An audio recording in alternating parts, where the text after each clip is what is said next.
Selamat datang di channel ini dan selamat hari Minggu.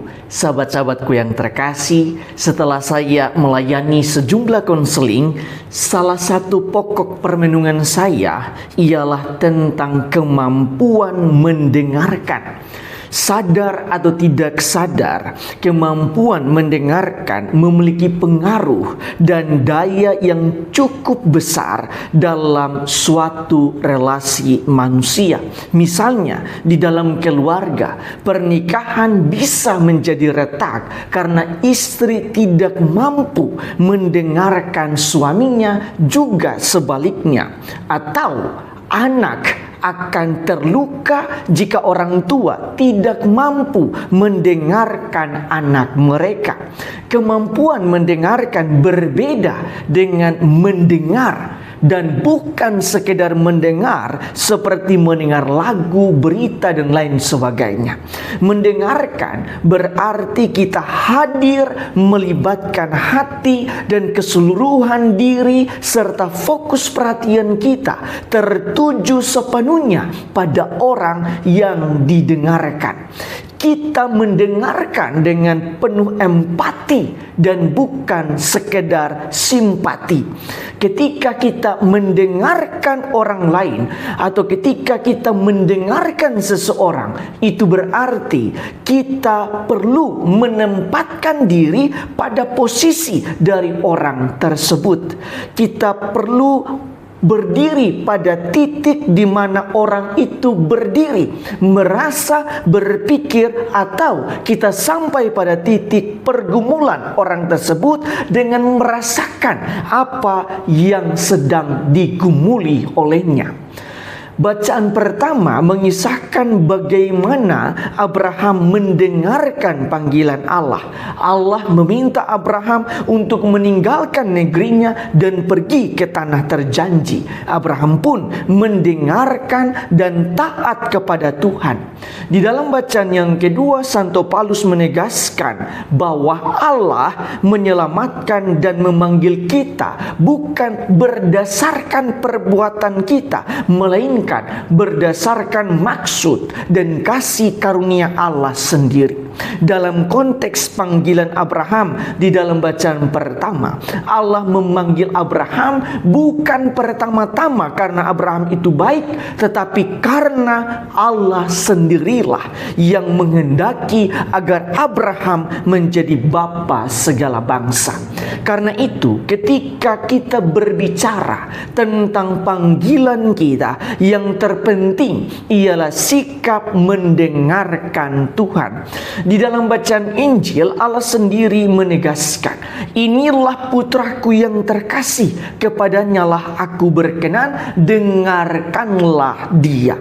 Dengan sabdanya ini, Allah hendak menegaskan bahwa sebagai manusia, kita harus mendengarkan Yesus dan ajaran-ajarannya. Kita harus berada pada posisi Yesus dan berjuang melakukan semua ajaran Yesus, agar suatu saat kelak kita dapat menyerupai Yesus, yang mana kita adalah anak-anak yang dikasihi oleh Allah, yang berkenan di hadapan Allah.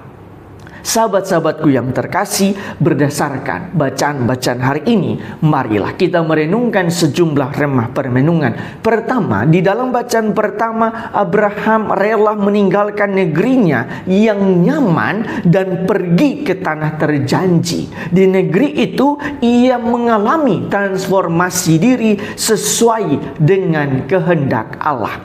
Di masa prapaskah ini, kita juga perlu belajar dari Abraham yang mampu mendengarkan panggilan Allah untuk meninggalkan zona nyaman kita, meninggalkan segala kecenderungan negatif dan tabiat-tabiat buruk kita, dengan membiasakan diri untuk mendengarkan suara dan panggilan Tuhan. Dengan perlahan-lahan mendengarkan suara atau panggilan Tuhan, kita pun seperti Abraham akan mengalami transformasi diri dengan meninggalkan semua yang negatif dan taat mendengarkan Tuhan.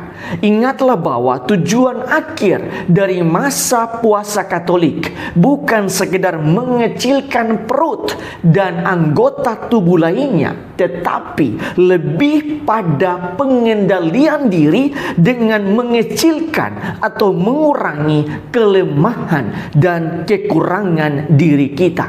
Dalam arti tertentu, tujuan masa puasa bukan sekedar tentang pertobatan jasmania, tetapi lebih kepada pertobatan holistik, keutuhan diri kita. Kedua, di dalam bacaan kedua, Santo Paulus mengingatkan kita bahwa Allah memanggil kita bukan berdasarkan kehebatan kita, tetapi berdasarkan kasih karunia Allah sendiri. Itu artinya panggilan untuk bertobat di masa puasa ini bukan karena kita hebat, tetapi semata-mata karena cinta kasih Allah kepada kita semua. Karena itu, pertobatan di masa prapaskah ini bukan suatu rutinitas tahunan belaka, atau juga bukan karena kita merasa bahwa kita harus bertobat, tetapi pertobatan di masa puasa ini harus berlandaskan pada kesadaran bahwa saya harus bertobat karena saya menyadari bahwa saya sudah terlalu jauh pergi dari dekapan kasih Allah.